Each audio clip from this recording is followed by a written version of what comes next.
This is Optimal Relationships Daily, episode 369. Nice Guys Finish First by Evan Marc Katz of and&nbsp.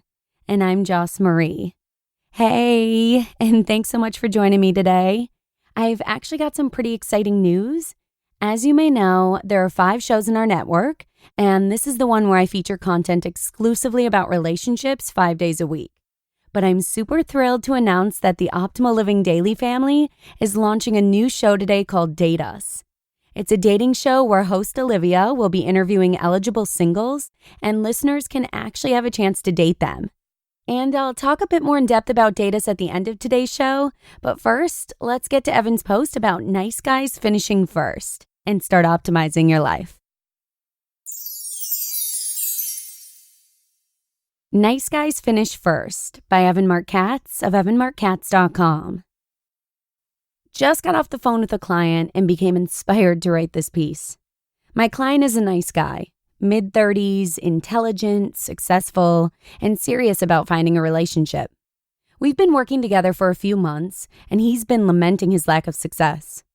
I reiterate old themes, try to put things into a much-needed perspective. I remind him that it's a competitive space, that it's a buyer's market for women.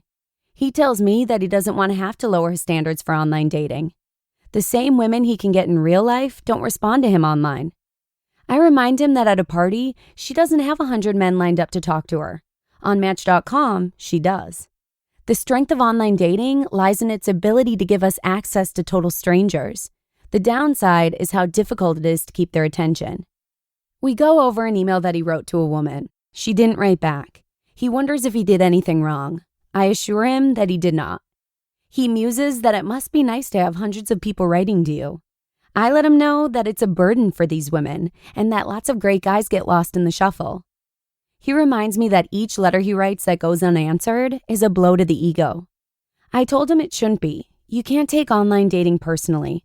Just like a baseball player fails 7 times out of 10, an online dater is going to get a lot more rejection than acceptance. Don't let the process affect you. Just be grateful for the potential that it presents. Finally, we get to talking about the woman he's writing to. They spoke on the phone last night for the first time. The conversation lasted for an hour and change. She asked for his number at the end. Mission accomplished. But my client wants more pointers. What do I do next? Email her and tell her you had a lot of fun last night. Mention something specific from your conversation. Ask her a question or two. And find out the next time she's available to talk on the phone. I'm a big believer in the phone. But what about creating mystery? I don't want her to think I'm too interested. An old wives' tale, I assure him. But he's citing references. I read in David D'Angelo that nice guys finish last. And the rules talks about waiting a week in between conversations to build up anticipation and establish that you're busy. I'm paraphrasing, of course, but the gist of it is that all of the experts out there have people believing that the way to forge a happy relationship is by playing games. I wrote about this extensively in a chapter from Why You're Still Single, creatively called Don't Play Games. But to reiterate, nothing good comes out of playing games. Playing games attracts people who play games. It repels people who don't want to play games.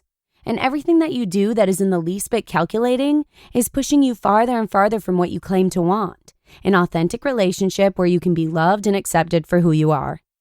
Nice guys don't finish last. Nice guys without any balls finish last. Ask most women what they're looking for, and you'll get some version of a nice guy with a little bit of an edge.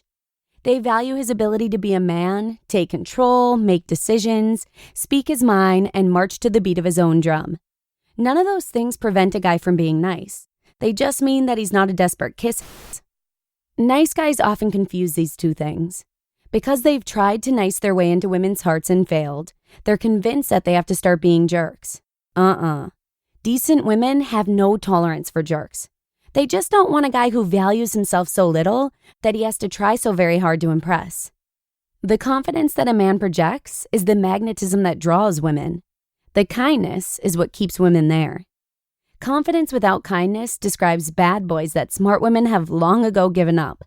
Kindness without confidence is the charge against the wishy-washy nice guys. But if you put confidence and kindness together, well, I'd say you have a pretty irresistible combination of traits for a man. So let's sum up. Confident men treat women well. Confident men keep their plans after they make them. Confident men can express vulnerability and caring without seeming weak.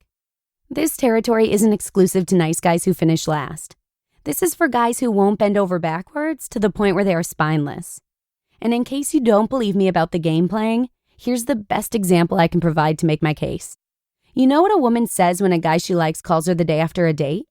He's so sweet. You know what a woman says when a guy she doesn't like calls her the day after a date? He's a creepy, needy stalker. The phone call doesn't change her opinion. She's already made up her mind. So, if you're a nice guy who went on a nice date with a nice girl, try being authentic and call her the next day. It would be a nice change of pace. You just listened to the post titled, Nice Guys Finish First by Evan Marc Katz of and&nbsp. It's true that dating can be a huge mental game, and yet by being our genuine selves and not some made-up version of ourselves, that's when we attract mates that are most compatible with ourselves. So hopefully Evan's post was inspiring for you, and best of luck to you in the dating scene. Speaking of, you may want to check out the newest show on our network, Date Us.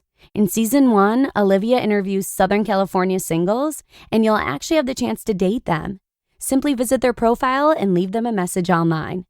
And even if you're not single, you may want to listen anyways because who knows, one of the guests may be worth setting your friend up with. To find that show, simply search for Date Us from wherever you're listening to this one.